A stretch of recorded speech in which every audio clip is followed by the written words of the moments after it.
Si os pregunto cuál dirías que es el punto crítico de la fe cristiana, ¿qué sería aquello que si se demostrase que es falso, derrumbaría toda nuestra fe, toda nuestra esperanza, todas nuestras creencias? Probablemente hay más de una respuesta que podría ser correcta, pero ¿cuál podría ser el punto principal, más importante de nuestra fe, que si es falso, pues hemos venido aquí a perder un poco el tiempo?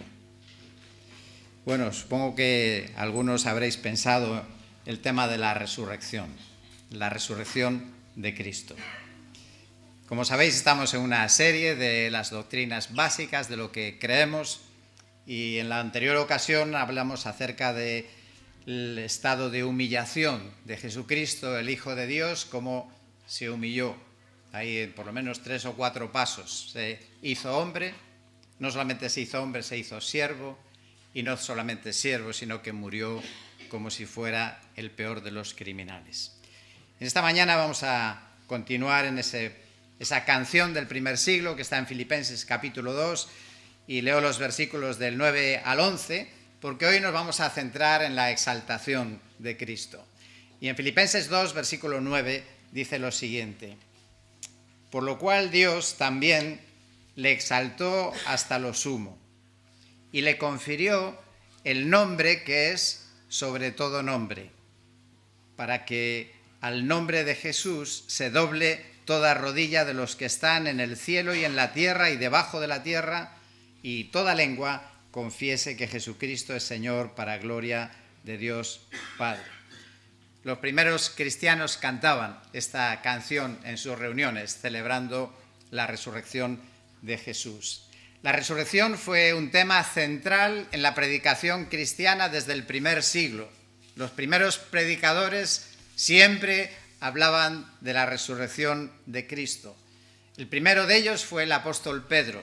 Después de que vino el Espíritu Santo en Pentecostés, hubo aquel día que se convocaron miles de personas para escuchar, y el apóstol Pedro empezó a predicar, y entonces hacia el final de su sermón salió el tema de la resurrección.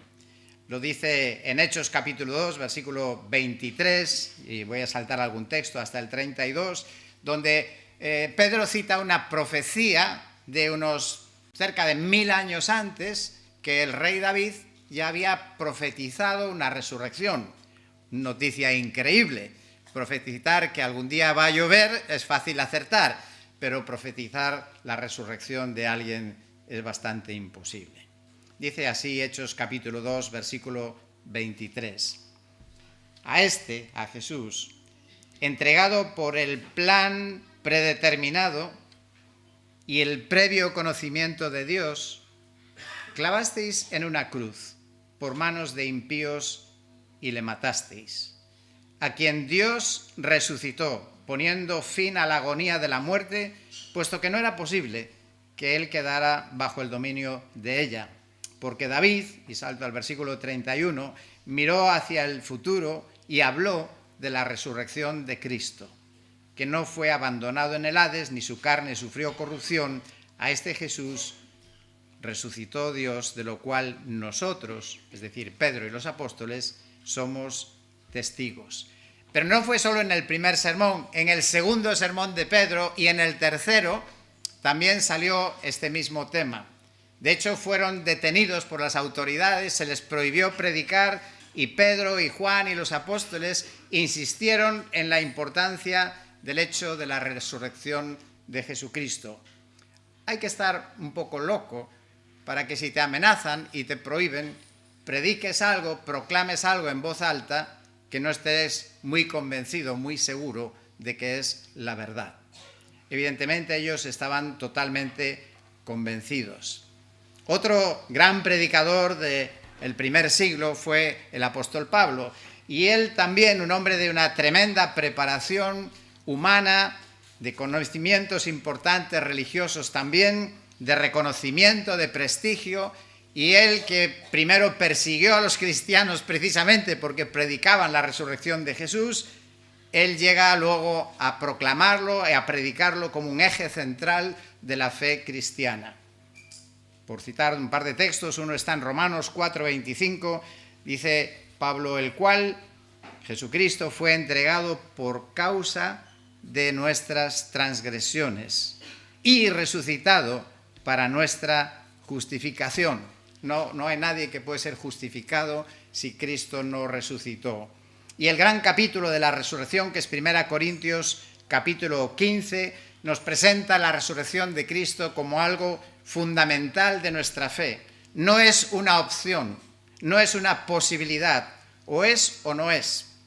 Dice el versículo 14 de 1 Corintios 15, si Cristo no ha resucitado, vana es entonces nuestra predicación y vana también nuestra fe.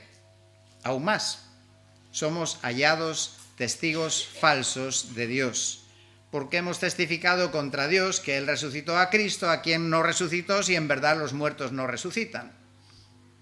Pues si los muertos no resucitan, entonces ni siquiera Cristo ha resucitado. Y si Cristo no ha resucitado, vuestra fe es falsa. Todavía estáis en vuestros pecados. Entonces también los que han dormido en Cristo, es decir, los cristianos que han muerto, han perecido. Si hemos esperado en Cristo para esta vida solamente, somos de todos los hombres los más dignos de lástima. Es verdad que también mucha gente piensa eso en nosotros, ¿verdad? Que les da pena un domingo ahí encerrados en la iglesia. Claro, si nuestra fe es falsa, así es. Si Cristo no resucitó, ¿quién tiene esperanza de resucitar? Si Cristo dijo que iba a resucitar y no resucitó, ¿qué podemos creer de todo lo que Él dijo? Si los apóstoles dijeron que eran testigos, que habían visto a Jesús resucitado y no es verdad, ¿de qué sirve todo lo demás que han dicho los apóstoles? En definitiva, por eso, si la resurrección de Cristo no ocurrió, si es falsa, se derrumba toda nuestra fe, todo el cristianismo, toda nuestra esperanza. Así que la cuestión no es secundaria, creer o no creer, y ya sé que es difícil, pero creer o no creer en la resurrección y la resurrección de Cristo no es cualquier cosa, es el fundamento para nuestra vida y nuestra esperanza. Pero, claro, es evidente que creer que un muerto pueda resucitar es algo bastante difícil de creer, por lo menos humanamente, ¿verdad? Yo no sé si conocéis a alguien que haya salido de los cementerios. Yo no, nadie sale de los cementerios. Y por eso cuando Pablo, que hablaba tanto de este tema, pues encontró respuestas, claro. En Atenas le dijeron que cuando él estaba hablando de la resurrección, dice que algunos se burlaban de él. ¿Quién puede creer eso? Delante de un rey, del rey Agripa, y hablando también con el gobernador Festo, cuando le habla de la resurrección, se pone tan nervioso que se pone a gritarle, ¿no? Y le dice a Pablo, Pablo, estás loco. Tu mucho saber te está haciendo perder la cabeza. Y eso pensaba la gente, y eso piensa la gente también hoy en día. Y claro, desde aquella ha pasado mucho tiempo y han pasado muchas cosas, y nuestro mundo ha evolucionado tremendamente. Cosas que la gente decía que eran imposibles, hoy son posibles. ¿Verdad? Se hablaba de ciencia ficción, de que uno podría hablar con Estados Unidos y que te pudieran estar viendo en directo, y la gente decía, eso es imposible, y eso no hace tantos años. Pero sin embargo, en pleno siglo XXI, con tantos avances, es verdad que todavía nadie ha sido capaz de resucitar a un muerto. Por ese motivo, humanamente es difícil de creer. Solo es posible creer en la resurrección de Cristo y esperar nuestra propia resurrección si creemos en un Dios todopoderoso, un Dios creador, un Dios que es capaz de dar la vida, un Dios que es capaz de levantar a los muertos. Y una aplicación, una conclusión muy importante de esto para mí es que tu fe tiene la medida del tamaño de tu Dios. Según sea Dios para ti, según lo grande y lo poderoso que sea Dios para ti, así será la medida de tu fe. Si tu Dios es pequeño, es limitado, es como un ser humano más, pues tu fe será muy pequeña. Pero si mi fe está en un Dios que es capaz de crear este universo grandioso, infinito, milagroso, extraordinario, y pon todos los calificativos más que quieras, y si mi Dios es un Dios que es todopoderoso, es decir, que no hay nada que no pueda hacer, entonces mi fe no tiene límites en lo que Dios puede hacer, y en este caso la resurrección de los muertos. Y este tema tiene aplicaciones prácticas también para nuestra vida en el día a día, en nuestros problemas cotidianos, en nuestras luchas, en nuestros temores, en nuestras preocupaciones. La historia ha demostrado muchas veces ese poder sobrenatural de Dios. Este año, en algunos momentos lo hemos comentado, sobre todo los que estamos en la organización de los eventos, con todas las dificultades que hemos tenido. Y claro, esas cosas hay que vivirlas, y yo comprendo que lo ideal es que toda la congregación lo pudiera vivir como nosotros. Pero sí que realmente hemos visto cosas que no eran normales, que se han solucionado, que eran imposibles. Y os puedo decir que yo sigo con mis desafíos, porque este sábado hay un evento que me quita el sueño, que es la Olimpiada. Y ya estoy buscando a alguien que se ocupe de lo que hago yo. Ya no estoy para aguantar tanto estrés. Es que no hay manera. Llevamos 25 años haciendo la Olimpiada y siempre, cada año, hasta el último minuto, hay problemas sin resolver. Y fijaos la responsabilidad.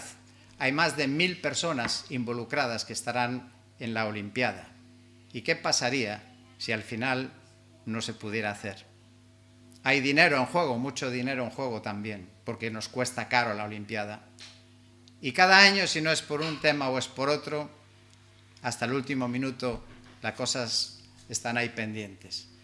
Este año el problema que tenemos es que necesitamos una ambulancia. Así que si alguien tiene una ambulancia o tiene un amigo que pueda conseguir una ambulancia, pues que me lo diga, que se lo agradeceremos.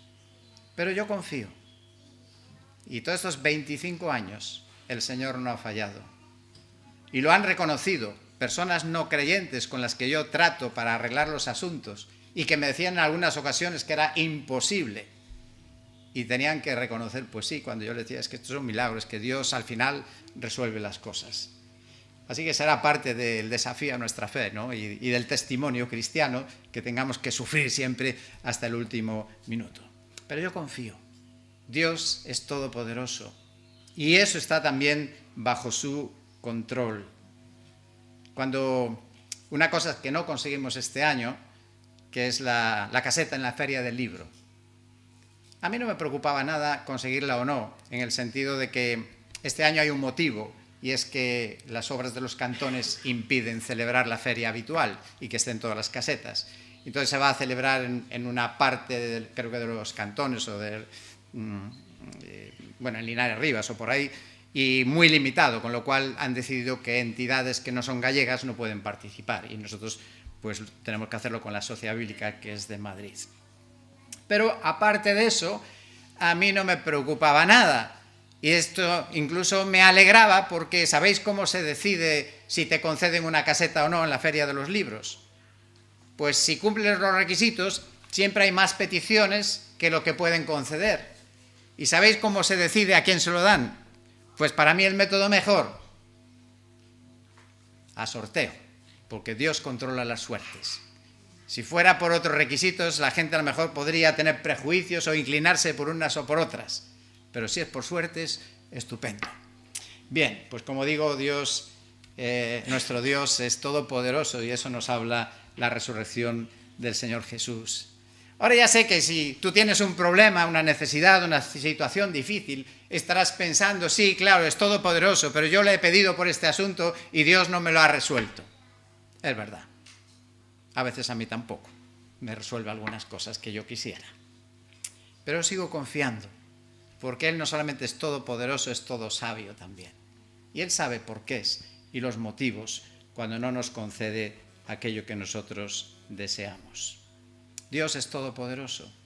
Y por eso también podemos creer sin ningún problema que Dios puede coger el polvo de los muertos y reconstruirlo y resucitarlos. Porque igual que se descompone Igual que aquello que tenía vida de repente ya no la tiene y termina al cabo de un tiempo convertido en polvo. ¿Qué impide que eso pueda sufrir el proceso inverso y volver a la vida? Sí, yo no sé cómo, no lo sabemos cómo, pero Dios sí puede revertir las cosas. Ahora estamos hablando de la resurrección de Jesús y una gran pregunta sería, ¿tenemos evidencias, ¿no? ¿Qué evidencias podemos tener para creer que Jesús realmente resucitó? Y yo voy a mencionar prácticamente dos grandes temas. Uno de ellos es la tumba vacía. Esto es una gran evidencia porque nadie puede mostrarnos el cadáver de Cristo. Cristo fue crucificado un viernes por la tarde. Fue enterrado, pasó el sábado en la tumba y el domingo temprano en la mañana unas mujeres fueron a hacer lo que era la costumbre, la tradición, que era ungir a los muertos. Y se encontraron con sorpresa la tumba abierta. Y claro, ¿qué pensáis que ellos pensaban? ¡Ah, ha resucitado! Mentira. Lo que pensaban es que lo habían robado, que alguien había venido y abierto la tumba y lo había robado.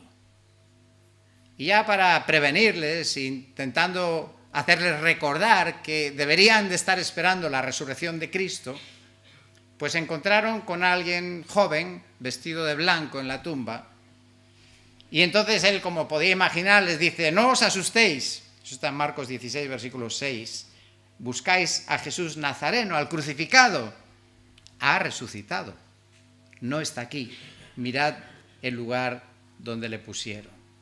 Claro, si esto fuera falso, en aquel momento sería muy fácil resolverlo, demostrar, mira, efectivamente no está aquí, pero lo hemos tenido que trasladar a este otro lugar. O es que de noche pues ha habido no sé qué cosa imposible, con una guardia romana protegiéndolo, pero bueno, aún así es que vinieron y robaron el cuerpo. Claro, ¿y dónde está?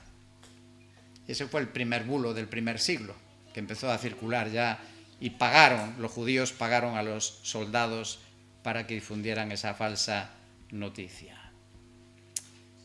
Alguien también que no es poco importante, un médico que opine acerca de los muertos, su opinión tendrá bastante peso, ¿verdad? El médico Lucas, además, era investigador, se dedicaba a preguntar a la gente, y con su método científico, años después de la resurrección, él corrobora y pone por escrito los hechos. Y cito 3 versículos del capítulo 24 de Lucas. Dice el versículo 3, cuando entraron no hallaron el cuerpo en la tumba, el cuerpo del Señor Jesús. Versículo 6, no está aquí, sino que ha resucitado. Acordaos cómo os habló cuando estaba aún en Galilea. Y el versículo 12, Pedro se levantó y corrió al sepulcro, e inclinándose para mirar adentro, vio solo las envolturas de lino, y se fue a su casa maravillado de lo que había acontecido.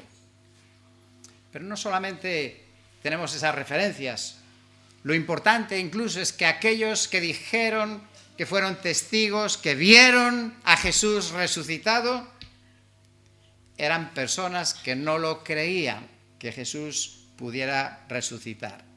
Ya antes hablamos de las mujeres visitando la tumba, y Juan también lo cuenta y dice que había allí 2 ángeles que le dijeron a una mujer, ¿por qué lloras? Y ella, ¿qué les dijo? Pues porque se han llevado, había pensado que se habían robado al Señor y no sé dónde lo han puesto. Y al decir eso, la mujer se volvió, vio a Jesús que estaba allí, pero no lo reconoció, no sabía que era Jesús.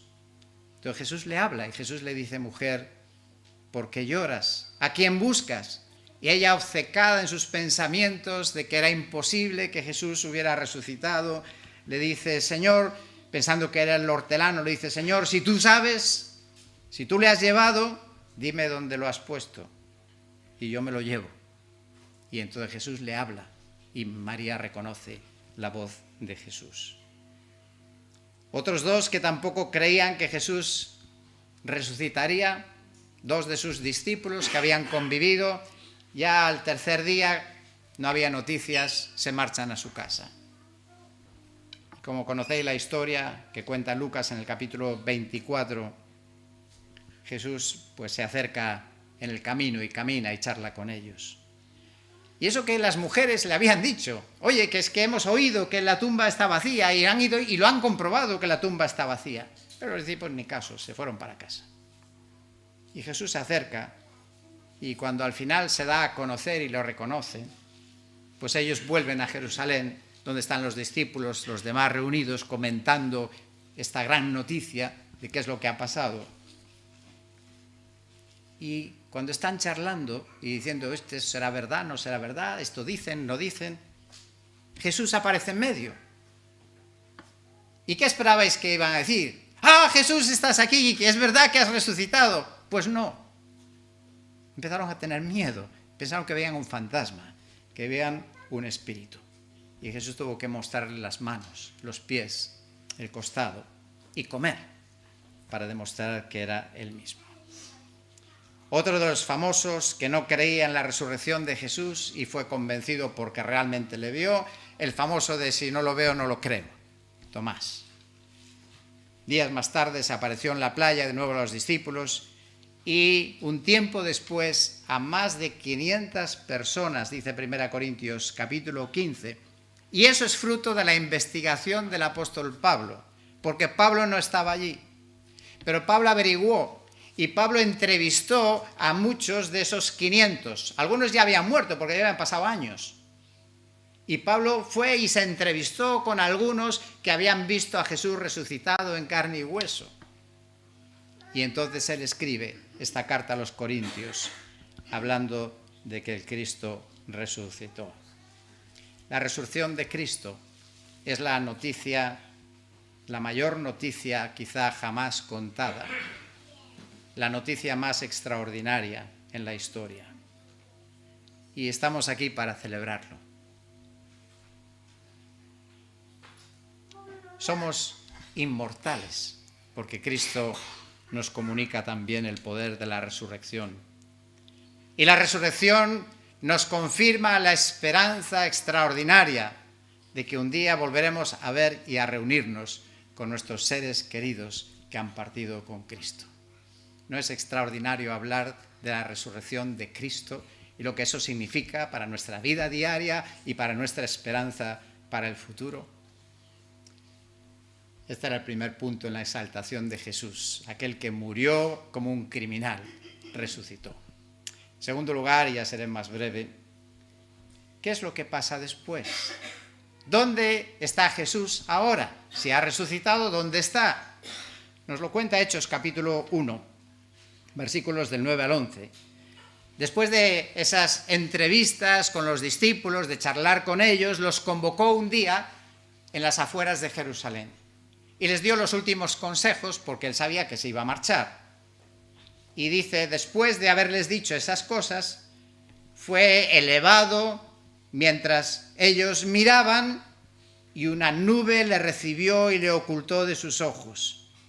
Y estando mirando fijamente al cielo mientras él ascendía, aconteció que se presentaron junto a ellos dos varones en vestiduras blancas. ¿Qué les dijeron? Varones galileos, ¿por qué estáis mirando al cielo? Este mismo Jesús que ha sido tomado de vosotros al cielo, vendrá de la misma manera tal como le habéis visto ir al cielo. Se acabaron para Jesús las limitaciones de su humanidad. En su encarnación, Jesús, el Hijo de Dios, se puso como una camisa de fuerza para limitarse. Pero ahora ya eso se terminó, misión cumplida, y tiene un nuevo cuerpo que le permite subir a las nubes y no morir y no desaparecer. Sí, Jesús resucitado tiene un cuerpo diferente, un cuerpo glorificado, como dice 1 Corintios 15, un cuerpo espiritual. Claro, ya me preguntaréis de nuevo, ¿y eso cómo se hace? ¿Cómo se puede tener un cuerpo que haga esas cosas? No lo sabemos. Pero también sabemos, y tenemos atestiguado en la historia, que existieron, que hubo ángeles, que son seres espirituales, que no tienen cuerpo, pero que en algún momento sí tuvieron cuerpo, y comían, y bebían, y dormían, y caminaban con las personas. Y probablemente pues algo parecido sería la desmaterialización y materialización que puede ocurrir. aunque a mí no me preocupa cómo se va a hacer eso. Y Jesús, ascendido, regresa al lugar de donde había venido, la gloria, misión cumplida. En su ascensión, Jesús está en este segundo paso de su exaltación. Ya no está limitado por la vida física aquí en el planeta Tierra. Ya puede ir por los aires y no perder la vida. Y ahí tenemos también otro cuadro anticipo de lo que nos espera a nosotros, a los creyentes, ¿verdad? Nuestra resurrección y el arrebatamiento con Cristo cuando Él venga a buscarnos. La exaltación que viene después del periodo de humillación. En esta vida somos humillados también muchas veces, pero vendrá el día como el de Cristo, de su exaltación.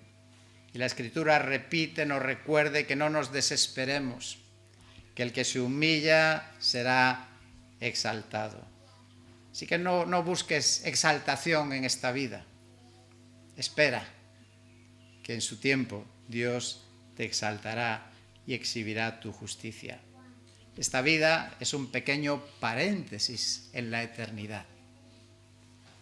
Por último, la exaltación de Cristo fue su resurrección, su ascensión y finalmente su entronización, sentado a la diestra del Padre. Jesús lo anunció, lo predijo, se lo dijo a Pilato cuando iba a ser entregado. Antes de ser entregado a Pilato, se lo dijo al sumo sacerdote. Dijo: desde ahora vais a ver al Hijo del Hombre sentado a la diestra del poder. Pedro también lo predicó. Hechos capítulo 2 continuaba en el versículo 33. Así que, exaltado a la diestra de Dios, habiendo recibido la promesa del Espíritu Santo, ha derramado esto. Y Dios la ha hecho Señor y Cristo. En aquella ocasión Pedro está explicando algo raro. Había ocurrido algo insólito. Imagínate en la capital más grande del mundo, en un día de fiesta más importante en esa capital, hay personas de todo el mundo, de diferentes naciones, y están allí todos juntos. Unos hablan, vamos a decir, chino, árabe, inglés, alemán, francés, diferentes idiomas. Y de repente se encuentran que hay un grupo de personas que les empiezan a predicar el Evangelio en su propio idioma. Y son gente sencilla, son gente que no han ido a la universidad a aprender idiomas. Y uno le escucha predicar el Evangelio en alemán, y otro en italiano, y otro en francés, otro en español. Y claro, la gente no entendía qué pasaba. Y Pedro dice: mira, eso es porque Cristo realmente ascendió y está ahora sentado a la diestra de Dios, y desde allí controla y dirige la historia.